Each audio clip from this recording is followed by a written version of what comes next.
Hello दोस्तों, आप लोग कैसे हैं। आशा है कि आप लोग स्वस्थ होंगे, मस्त होंगे। और यहाँ पे जो है दोस्तों, एनसीईआरटी एंजॉय में आपका स्वागत है। और यहाँ पे इस लेक्चर को लाइक करिएगा, सब्सक्राइब करिएगा एंड शेयर करिएगा। तो यहाँ पे जो है बच्चों, आपको क्लासेस जो हैं सोमवार से लेकर शनिवार तक चलती हैं। और यहाँ पे जो है इस चैनल पे क्लास 9th से लेकर क्लास 12th तक के बच्चों को जो है साइंस पढ़ाया जाता है, खासकर 11th-12th के बच्चों को बायोलॉजी।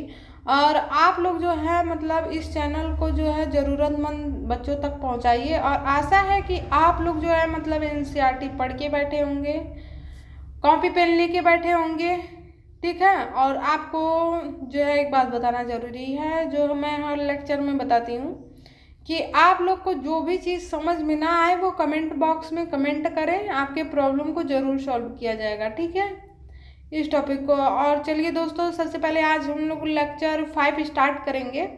आज 5 को जो है स्टार्ट करने से पहले एक छोटा सा जो है हम लोग का टॉपिक है क्रमानुकुंचन, जिसे हम लोग इंग्लिश में पैराटोलिसिस कहते हैं, ठीक है। तो ये चीज़ें पढ़ेंगे, ठीक है। लेकिन उससे भी पढ़ने से पहले हम लोग को जो है देखा जाएगा कि लेक्चर 4 के पहले हम लोग मतलब 4 में क्या पढ़े हैं उसको रिवाइज करेंगे। तो शायद छुट्टी रहा हो, आप लोग ज़्यादा इंजॉय किए हों, कुछ ही लोग रिवाइज किए हों, ठीक है। तो यहाँ पे जो है मतलब हम लोग लेक्चर 4 में देखते हैं क्या क्या पढ़े थे हम लोग। तो देखिए कितने सुंदर सुंदर डायग्राम से हमने आपको जो है पूरा पाचन तंत्र के बारे में एक ओवरव्यू मतलब दिखाया था, ठीक है, हल्का सा क्या क्या होता है। तो उसके बारे में देखिए, यहाँ पे मानव में हमने पोषण तथा पाचन की बात की थी। आज हालांकि हम लोग ने एनसीईआरटी में इस टॉपिक के बारे में क्या दिया है उसके बारे में हम लोग देखेंगे, उसको रीड करेंगे एनसीईआरटी को, ठीक है। तो यहाँ पे देखिए हमने मानव में कुछ इस तरह का स्ट्रक्चर बताया था, आपको समझाया था। ज़्यादा डिटेल में समझना हो फिर से तो आप लोग लेक्चर नंबर 4 देख सकते हो। फिर यहाँ पे देखिए ये दूसरा डायग्राम हमने बताया था, यहाँ पे भोजन किस तरह आता है, ठीक है, फिर उस स्टमक में आता है, फिर किस तरह से ये पूरा आता है इसके बारे में समझाते हैं। हालांकि यहाँ पे डिटेल नहीं समझाऊंगी क्योंकि एनसीईआरटी का टॉपिक काफ़ी ज़्यादा है, पढ़ना है। तो आप लोग अगर जो ज़्यादा डिटेल फिर से पढ़ना हो तो वो जो है आप लोग 4th लेक्चर देख सकते हैं। फिर मैंने देखिए माउथ के पार्ट के बारे में बताया गया था कि भोजन कैसे आता है, यहाँ पे एपिग्लॉटिस का क्या कार्य होता है, ठीक है, ये ट्रैकिया क्या होती है, लैरिंग्स क्या होता है इसके बारे में बताया था, ठीक। ये वोकल कार्ड क्या होता है, वोकल कार्ड जहाँ से आपकी जो बोलते हैं आवाज़ निकलती है, ठीक। और उसके बाद हमने ईसोफेगस के बारे में बताया था, ठीक। फेरिंग्स के बारे में भी बताया था। फेरिंग्स वह स्थान है जहाँ पे खाना और ये जो वायुमार्ग है एक साथ मिलते हैं यहाँ पे, ठीक है।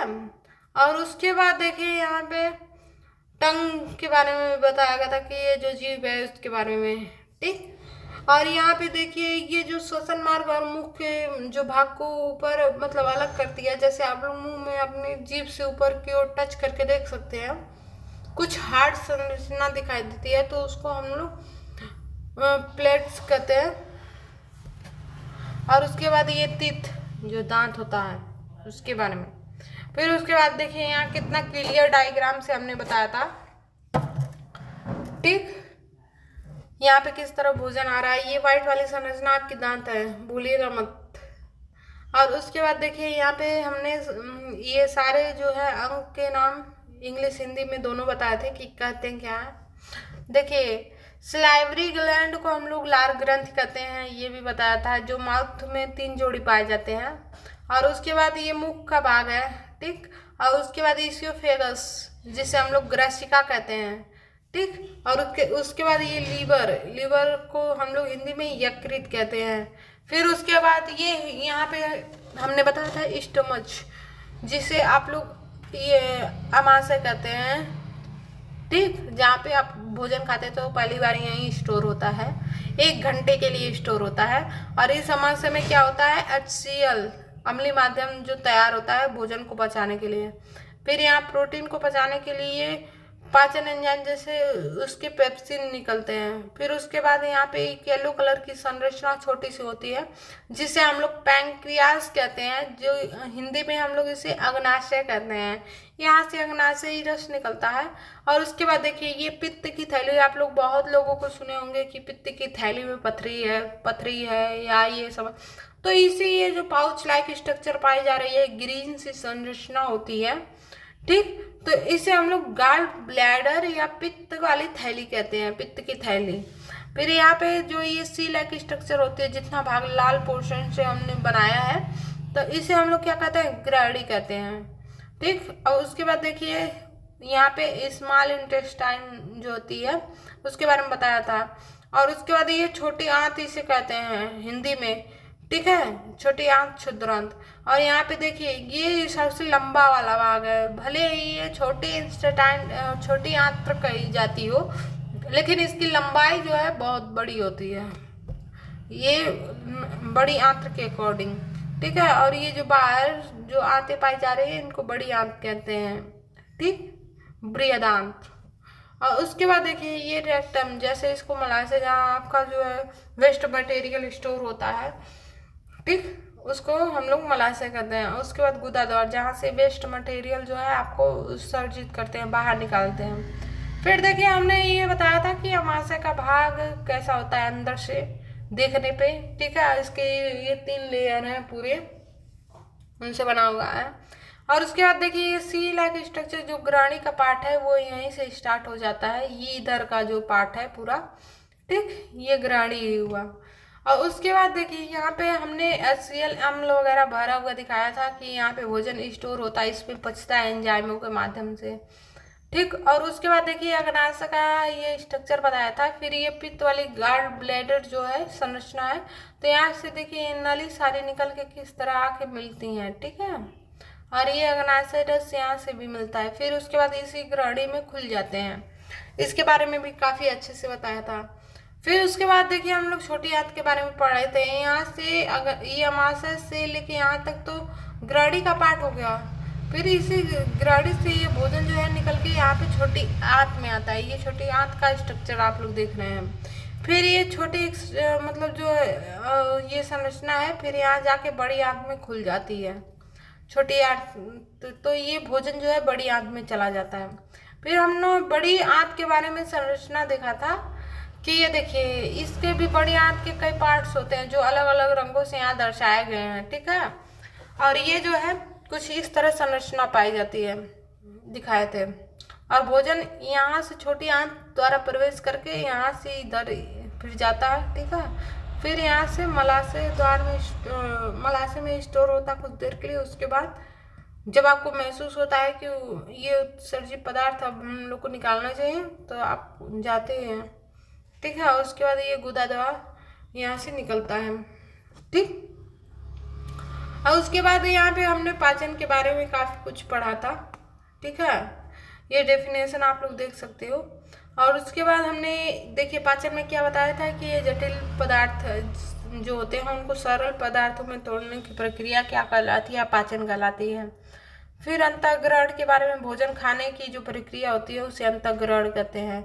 फिर पाचन जो है खाए हुए उसी भोज्य पदार्थों को जो है सरल पदार्थों में तोड़ना ही पाचन कहलाता है। अवशोषण जैसे उनसे जो मतलब अच्छे न्यूट्रिएंट्स जो हमारे बॉडी के उपयोग लायक जैसे संरचना जो निकलती हैं पाचन के द्वारा, उनका अवशोषण कोशिकाओं द्वारा हो जाता है बॉडी के निर्माण के लिए, ठीक है, वृद्धि व विकास के लिए। तो उस चरण को हम लोग अवशोषण कहते हैं। स्वांगीकरण, अब उन कोशिकाओं द्वारा उन कोशिकाओं में भेजना जहाँ पे इनकी बॉडी में जहाँ जरूरत होती है, तो इस प्रक्रिया को हम लोग स्वांगीकरण कहते हैं। फिर उसके बाद बहिष्करण, बहिष्करण जो अपचित भोजन होता है उसे हम लोग अपने बॉडी से बाहर निकाल देते हैं मल के रूप में, तो इस प्रक्रिया को हम लोग जो है बहिष्करण कहते हैं, ठीक है दोस्तों। तो अभी तो रिवीजन हो चुका है और अब हम लोग जो है अपना ये लेक्चर स्टार्ट करते हैं, लेक्चर नंबर 5, ठीक है। और इसमें हम लोग क्रमानुकुंचन के बारे में पढ़ेंगे। देखिए जैसे आपकी ये वाली नली है, यहाँ पे एक बार दिखा दूँ, ठीक है, ये वाली नली है, ये वाली। ठीक, अब यहाँ से भोजन खाएंगे तो किस प्रकार से आगे गति होते हुए जाएगा उसके बारे में, जो गति करने की प्रक्रिया है उसी को हम लोग पैराटालिसिस कहते हैं। ठीक है, तो यहाँ पे देखिए ये कोई भोजन का कण है, ये भोजन का कण है। तो ये जो है एक नली जो है फूलती पचकती रहती है। ठीक है, अब कई भागों में जो है, एक साथ पूरे भागों में नहीं, ये पूरी लंबी जो संरचना होती है ना, ये मान लीजिए आपका स्टमक है, तो ये कभी यहाँ पे फोर्स लगेगा, कभी यहाँ पे, कभी यहाँ पे, कभी यहाँ पे, कभी यहाँ पे। ठीक है, जब ये फोर्स लगेंगे तो ये भाग दबेगा, फूलेगा, पचकेगा, तो यहाँ पे जो भोजन रहेगा वो जब यहाँ दबेगा तो आगे बढ़ेगा, फिर यहाँ से जब दबेगा तो आगे बढ़ेगा। इस तरह से ये जो है मतलब आगे बढ़ते रहते। तो देखिए ये इस वाले भाग पे जो है दबाव पड़ा, तो ये भोजन का कण जो है थोड़ा सा आगे आ गया। ठीक है, यहाँ पे फिर उसके बाद इसके जब आगे आया तो फिर यहाँ पे दाब लगा। ठीक है, तो फिर क्या हुआ, भोजन का कण थोड़ा आगे आ गया। अब उसके बाद जब थोड़ा आगे आ गया फिर यहाँ पे भोजन का मतलब ये दबाव हुआ पैराटालिसिस, तो भोजन का कण थोड़ा सा और आगे आके स्टमक में आ गया। तो इस तरह से भोजन जो है गति करता है। तो यानी भोजन का आहार नाल में आगे की जाने की प्रक्रिया ही क्या कहलाती है, क्रमानुकुंचन।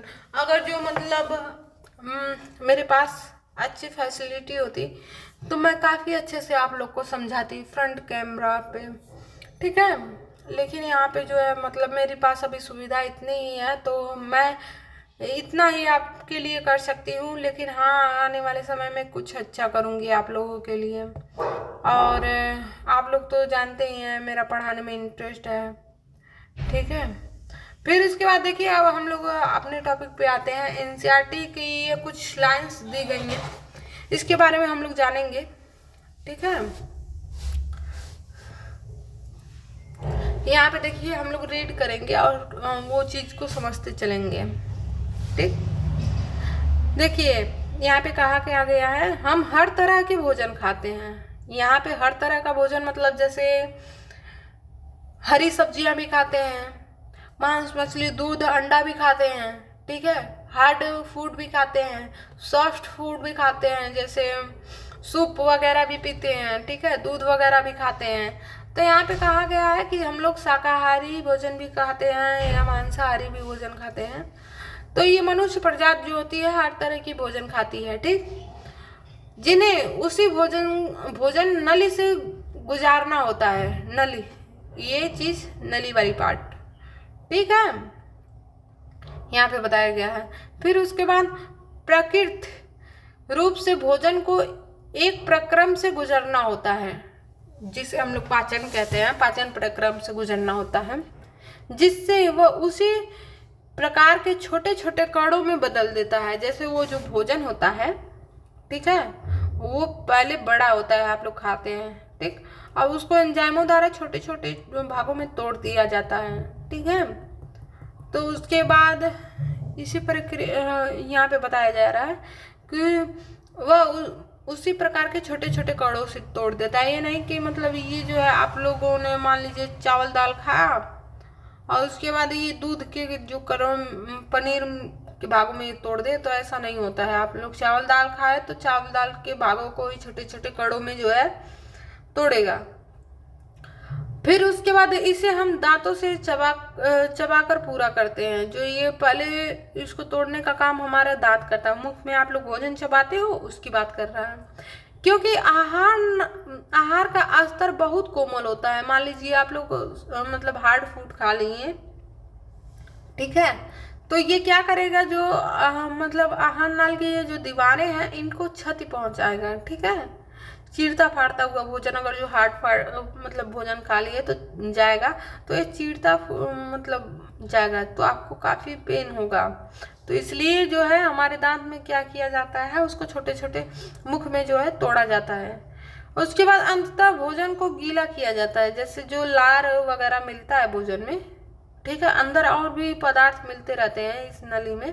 यहाँ पे भी HCl को आपको दिखाए पूरा भरा हुआ था। तो वो जो जल होता है, जल हम लोग खाना खाने के बाद पानी वानी मतलब जो पीते हैं, HCl वगैरह सब यहीं पे मिलता है आके। तो वो चीज़ यही कहा गया है कि ये जो है भोजन को गीला किया जाता है और मुख में जो है लार द्वारा जो है वो गीला होता है, ठीक, भोजन।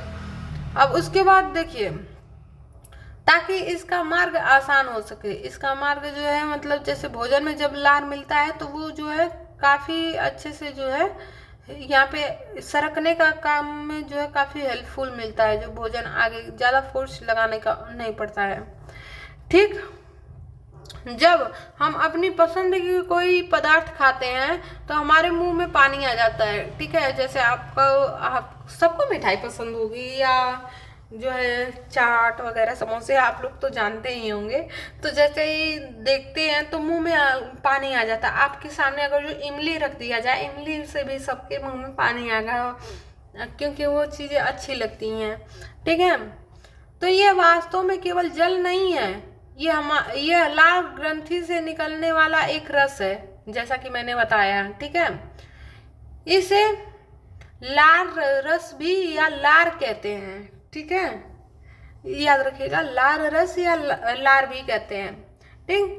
जिस भोजन को हम खाते हैं उसका दूसरा पहलू उसकी जटिल संरचना है, ठीक है। जो भोजन हम लोग खाते हैं वो काफ़ी जटिल होती है, उसको अंदर जो है पेट में जो है ना उसको छोटे छोटे भागों में तोड़ा जाता है, वही कहा गया है। यदि इसका अवशोषण आहार नाल द्वारा करते हैं, जो हमारे भोजन में से अच्छे पदार्थ निकलते हैं, तो इसे छोटे छोटे अणुओं में खंडित करते हैं, ठीक है। अब उसको भी वो कोशिका में होने वाली प्रक्रिया है, ठीक। और ये जो है यह काम जो है जैव उत्प्रेरक द्वारा किया जाता है।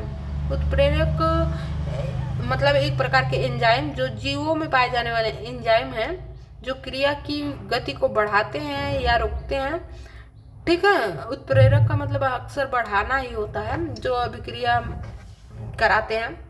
तो ये जीवों में होने वाली जो क्रिया है इसे जैव उत्प्रेरक यहाँ बताया गया है द्वारा होता है। ये जो खाने की पाचन होती है जिन्हें हम एंजाइम कहते हैं, उत्प्रेरक को मैंने बताया ना एंजाइम कहते हैं। लार भी क्या है, एक एंजाइम है, ठीक है, जिससे लार में एमिलेस कहते हैं, ठीक, ये याद रखिएगा। ये मंड जैसे कार्बोहाइड्रेट, मंड को कार्बोहाइड्रेट कहते हैं। जटिल अणु, अब कार्बोहाइड्रेट के आप लोग जो है गूगल पे संरचना मतलब स्ट्रक्चर वो खोजेंगे तो काफ़ी जटिल संरचना दिखाई देगी, ठीक है। जटिल अणु को सरल शर्करा में खंडित करते हैं, ये चीज़ याद रखिएगा, ये मेन पॉइंट है, ठीक है। हमारा लार क्या करता है, वो जो है मंड के जो कार्बोहाइड्रेट्स होते हैं, कोष्ठक में कार्बोहाइड्रेट्स लिख लीजिएगा, ठीक है, सरल भागों में खंडित करते हैं। भोजन को चबाने के दौरान पेशी जीवा, मतलब ये जो हमारी जीभ बनी है एक पेशी से बनी है, इसमें हड्डी नहीं पाई जाती है, तो यहाँ पे इसीलिए पेशी वर्ड यूज किया गया है, ठीक है। भोजन को लार के साथ पूरी तरह मिलाने का काम करता है। जैसे आप मुंह में खाना खाते हो तो जीभ से भोजन को पलटते हो, उलटते हो, ठीक है, तो वो लार जो है आसानी से पूरे भोजन पे मिल जाता है, ठीक है। तो यहाँ पे ये यही बताया गया है कि भोजन को चबाने के दौरान पेशी जीवा से भोजन को लार में जो है पूरी तरह से मिलाते हैं। फिर उसके बाद नीचे आइए आप लोग, यहाँ पे देखिए, आहार नली के हर भाग में भोजन नियमित रूप से गति करता है, ठीक है, एक नियम। जैसे देखिए पहले भोजन यहाँ से आएगा, यहाँ से, ऐसा नहीं है कि कोई भोजन डायरेक्ट करके मतलब कूद के यहाँ आ जा रहा है फिर उसके बाद, ऐसा नहीं हो रहा है, ठीक है। और जो आगे के भोजन है वो धीरे धीरे आगे बढ़ते हैं, तो उसके बाद पीछे के भोजन जो है आगे बढ़ते हैं, ठीक है। और यहाँ पे देखिए सबसे पहले ये अमाशय में ही आएंगे, ऐसा नहीं कि पहले ही छोटी आंत में चले जाएंगे, ऐसा कुछ नहीं होता है। एक अंगक से जो है क्रम वाइज क्रम जो है इनको जाना पड़ता है, ठीक। तो यहाँ पे यही कहा गया है कि भोजन नियमित रूप से गति करते हैं, उसके सही ढंग की प्रक्रमित होने के लिए आवश्यक है, ठीक है। और ये क्रमानुकुंचन गति पूरी भोजन को नली में होती है, पूरी ये जो क्रमानुकुंचन हमने बताया है, ठीक है, पैराटोलिसिस कितना अच्छे से पहले हमने बता दिया ताकि आप लोग को समझ में आए, ठीक है। पूरी भोजन नली में होता है जिससे भोजन आगे बढ़ता रहता है। अगर जो यहीं तक होता है तो भोजन यहीं तक रुक जाता है, यहाँ पे देखिए, ठीक, ऐसा नहीं होता है। और उसके बाद देखिए, मुंह से अमाशय तक भोजन ग्रसिका या ईसोफेगस द्वारा लाया जाता है।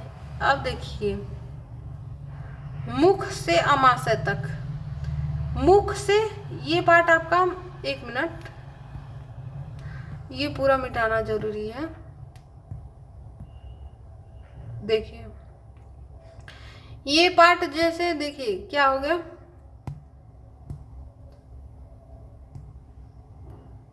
ये मुख है, मुख से अमाशय तक यहाँ पे भोजन लाने की प्रक्रिया, ये पूरा भाग क्या कहलाता है, ईसोफेगस या भोजन ग्रसिका। देखिए ग्रसिका या ईसोफेगस कहते हैं इंग्लिश में, ईसोफेगस। ठीक, अब उसके बाद अमाशय एक बृहद अंग है। बृहद मतलब बड़ा। अब ये देखिए, अमाशय की बात की जा रही है। अमाशय एक बृहद अंग है जो भोजन के आने पर फैल जाता है। ये जो है, अगर जो भोजन ज्यादा हुआ तो ठीक है, अभी इतना बड़ा अमाशय है, ठीक, और जब आप भोजन खा लेते तो कुछ इस प्रकार से ये बढ़ जाता है। ठीक, तो ये जो है भोजन के आने पर फैल जाता है। जैसे आप लोग सांस लेते हो तो आपके सीने देखते हैं कि ऊंचा होता है, पचकता है, तो जैसे हवा बढ़ती है तो वो ऊंचा होता है। ठीक, अब उसके बाद देखिए, अमाशय की पेशी भित्तियों को भोजन के अन्य पाचक रसों द्वारा जो है, पाचक रसों, यहाँ पे एंजाइम की बात की जा रही है, के साथ मिश्रित करने में सहायता आता है। जैसे अमाशय की जो पेशियां होती हैं वो, उसमें भी क्रमानुकुंचन होता है, तो जो रस होते हैं ना, तो वो भोजन में अच्छी तरह मिलते हैं। यहाँ पे ये बताया गया है एनसीईआरटी में। फिर देखिए, ये पाचन का कार्य जो है अमाशय की भित्ति में उपस्थित जठर ग्रंथियों, कौन सी ग्रंथि, यहाँ पे पूछा जाएगा आपको, इम्पोर्टेंट है, स्टार पॉइंट, जठर ग्रंथियों द्वारा संपन्न होता है। ठीक, और इसमें देखिए हाइड्रोक्लोरिक अम्ल, जैसे HCl, हाइड्रोक्लोरिक अम्ल का फॉर्मूला याद रखिएगा, और एक प्रोटीन पाचक एंजाइम, जैसे ये पेप्सिन, स्टार पॉइंट, इसको याद रखिएगा, तथा इसका संश्लेषण वह, ये का यहाँ पे गलत पॉइंट है, ये वह सत्रा करता है। ठीक है, जैसा कि मैंने आपको आगे बताया है अच्छे तरीके से। फिर उसके बाद ये क्या करता है, हाइड्रोक्लोरिक अम्ल जो है एक अम्लीय माध्यम तैयार करता है। अब अम्ल है तो जाहिर सी बात है अम्लीय माध्यम तैयार करेगा, और जो पेप्सिन एंजाइम की क्रिया में सहायक है। अब जब ये, अगर जो अम्ल नहीं रहेगा तो ये पेप्सिन एंजाइम जो है अच्छे से कार्य नहीं करेगा। ठीक, फिर उसके बाद देखिए, आपके विचार में अम्ल कौन सा कार्य करता है, ये जरूर चलता होगा। ठीक है, तो ये बता सकते हैं आप लोग, एक बार वैसे सोचिएगा, बाकी का मैं बाद में बताऊंगी। समानता परिस्थितियों में जो है श्लेष्मा जो है अमाशय के आंतरिक स्तर की अम्ल से रक्षा करती है। जैसे जो अमाशय है, ठीक है, यहाँ पे जो कुछ जठर ग्रंथियां पाई जाती हैं, लेकिन उसके नीचे जो है एक श्लेष्मा का पहले आवरण पाया जाता है, उसके ऊपर जो है ये जठर ग्रंथियां होती हैं छोटी छोटी। तो मान लीजिए अम्ल निकलेगा तो जाहिर सी बात है अमाशय की भित्ति को जो है नुकसान करेगा।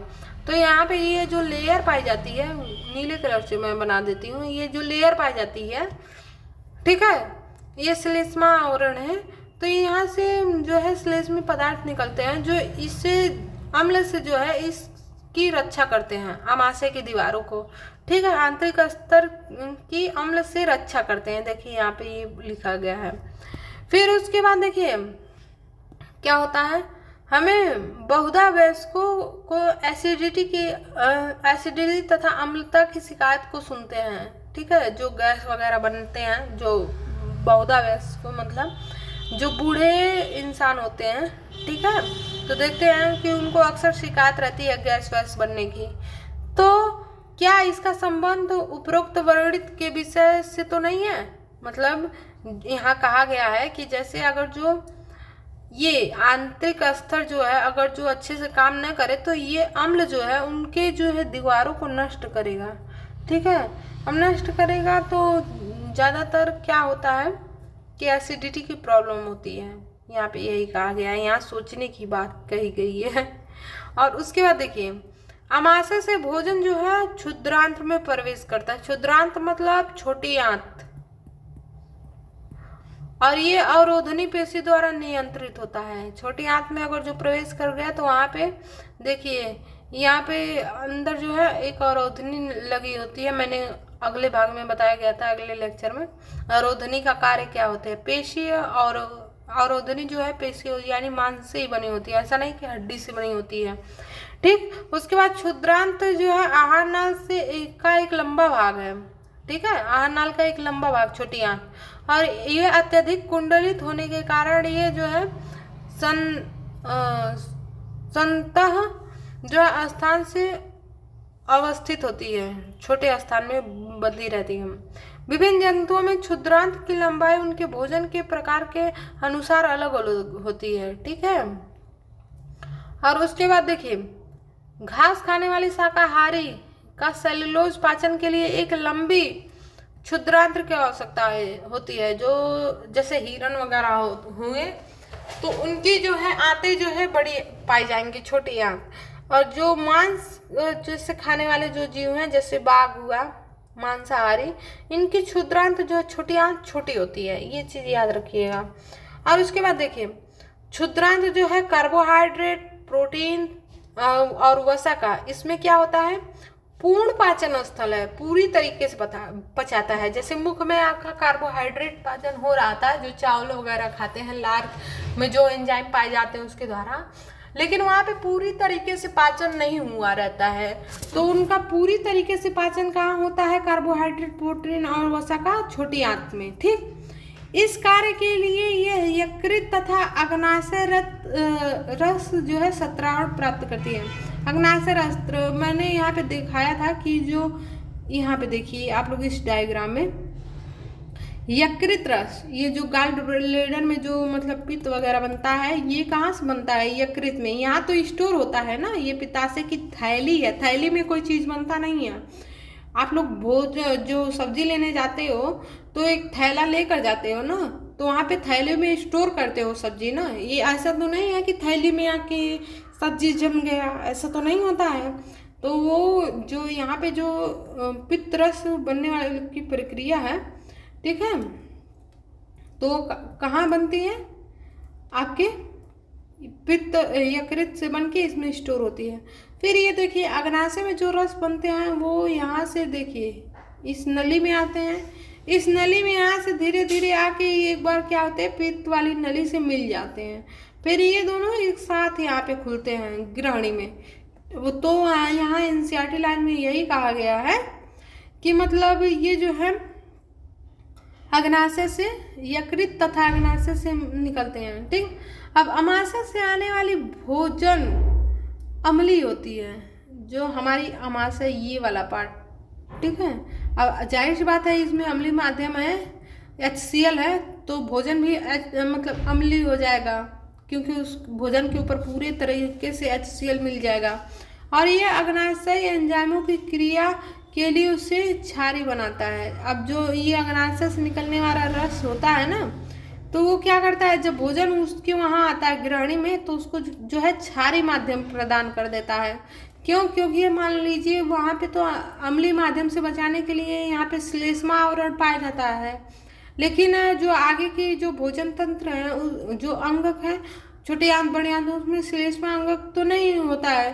तो वहाँ क्या करते हैं, भोजन को जो पित्त रस होता है और अग्नाशय रस होता है, तो उसको क्षारी माध्यम प्राप्त वो बदलता है।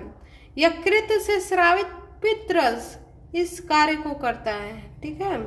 और यह कार्य जो है वसा पर क्रिया करने के अतिरिक्त, उसके अलावा मतलब क्या कार्य करता है, क्षुद्रांत में वसा बड़ी गोलिकाओं के रूप में होता है, ठीक है। जो वसा होता है वो इतने जैसे बड़ी बड़ी गोलिका के रूप में होता है, तो उससे उस पर एंजाइम कार्य करना मुश्किल हो जाता है। जो बड़ी सरफेस होता है तो एंजाइम जाहिर सी बात है छोटे छोटे भागों मतलब बड़े बड़े भागों को उतना अच्छे से नहीं पचा पाएगा।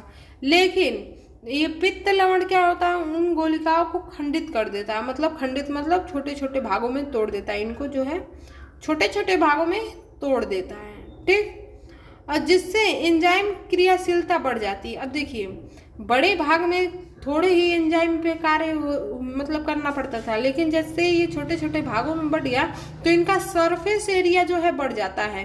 ठीक है, तो इनको जो है जितने एंजाइम घेरेंगे फिर इतने एंजाइम ज़्यादा एंजाइम घेरेंगे। ठीक है, इन कणिकाओं को, उसके बाद इसका पाचन करते हैं। ठीक, और बढ़ जाता है। तो उसके बाद जैसे यहाँ साबुन के मैल पर इमल्सीकृत की तरह ही है, जैसे इमल्सीकृत ये साबुन की एक क्रिया जो होती है।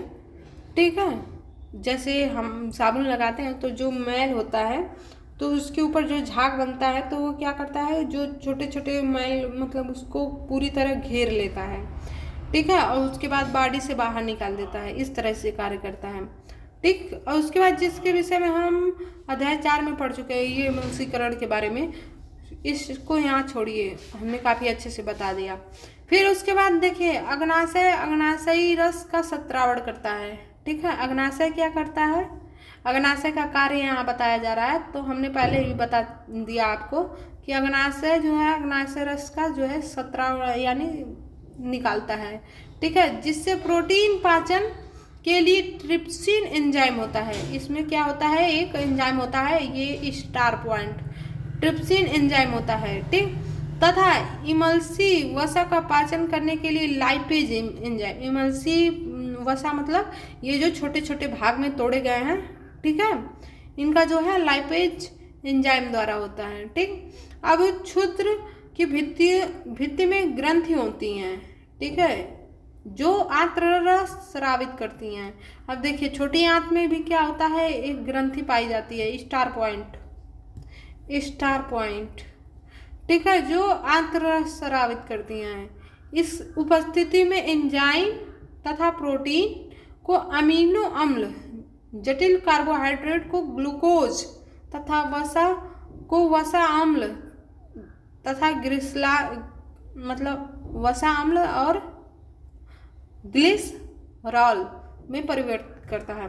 तो यहाँ पे ये चीज़ें याद रखिए। प्रोटीन का को किस में बदलता है, अमीनो अम्ल में, और जटिल कार्बोहाइड्रेट को किस में बदलता है, ग्लूकोज में, और वसा को किस में बदलता है, वसा अम्ल तथा ग्लिसरॉल में बदलता है। ठीक है, याद रखिएगा ये चीज़। और उसके बाद देखिए, पाचित भोजन को आंत्र की भित्ति अवशोषित करती है। जो भोजन होती है, जो आंत्र की भित्ति होती है, जो हमारे बॉडी के लिए आवश्यक पदार्थ होती हैं, उनसे जो पाचित भोजन से निकले होते हैं, जैसे प्रोटीन हुआ, ठीक है, ग्लूकोज हुआ, तो इनका अवशोषण होता है। फिर उसके बाद देखिए, छोटी आंतरिक स्तर पर अनेक अंगुली जैसी संरचना होती हैं। जैसे ये छोटी आंत का एक आंतरिक पार्ट है। ठीक है, तो इन पे एक इस तरह से संरचना निकली होती है, उभार लाइक या उंगली लाइक कह सकते हैं आप लोग। तो यही जो है जिन्हें दीर्घ रोम कहते हैं, इन संरचनाओं को हम लोग क्या कहते हैं, दीर्घ रोम। ठीक, ये अवशोषण के सतही क्षेत्रफल को क्या करती हैं, बढ़ा देती हैं। अब देखिए, जो अवशोषण यहाँ केवल एक इनके नीचे वाले भाग पे हो सकता था, अब यही इसको मैं यहाँ बड़ा बना के दिखाती हूँ। जैसे छोटी आंत की दीवार है, ठीक है, ये रूम लाइक स्ट्रक्चर पा रही है। मान लीजिए अब ये अगर जो संरचना न होता, ये वाला ये पूरा संरचना न होता, तो क्या होता कि यहीं तक सरफेस पे जो है अवशोषण का काम होता है। लेकिन ये संरचना आ जाने के बाद यहाँ भी अवशोषण होगा, यहाँ भी अवशोषण होगा, यहाँ भी अवशोषण होगा, यहाँ भी होगा, यहाँ भी होगा, यहाँ भी होगा, यहाँ भी होगा और यहाँ भी होगा। तो इससे यहाँ क्या कहा जा रहा है कि भोजन का जो मतलब क्षेत्रफल है अवशोषित होने का, ये बढ़ जा रहा है। नहीं, इसको अगर जो फैला के देखेंगे तो ये काफ़ी इसके बड़े जितना सामान आएगा। ठीक है, इस प्रकार से कई संरचनाएं निकली रहती हैं। ठीक, तो उसके बाद यहाँ पे यही कहा गया हम।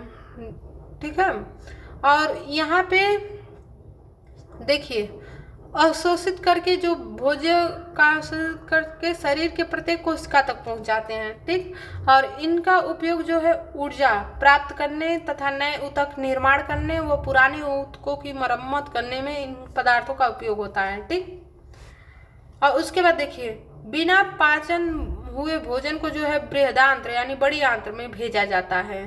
ठीक है, यहाँ पे जहाँ दीर्घ रोम इस पदार्थ में जल का अवशोषण करते हैं, पानी का अवशोषण हम लोग का कहाँ होता है, बड़ी आंत में।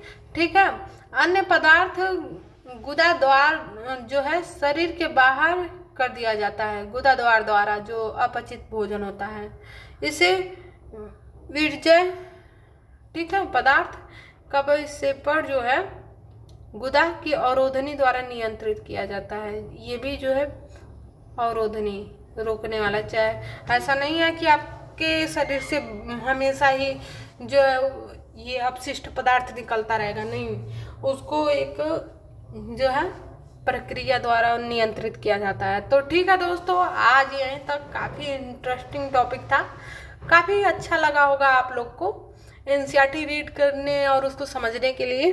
और देखिए दोस्तों, आपको इस टॉपिक में कोई भी चीज़ ना समझ में आएगा तो एक बार एनसीईआरटी आप लोग फिर बोलोगे तो फिर से मैं रीड करा दूंगी अच्छे से और बेहतर से। आपको समझना है तो कमेंट बॉक्स में कमेंट करिए, ठीक है। और तब तक के लिए चलते हैं, बाय, और मिलते हैं अगले लेक्चर में। तब तक के लिए आप लोग जाते जाते इस चैनल को जो है लाइक करिए, सब्सक्राइब करिए एंड शेयर करिए। ठीक है दोस्तों, मिलते हैं, बाय बाय।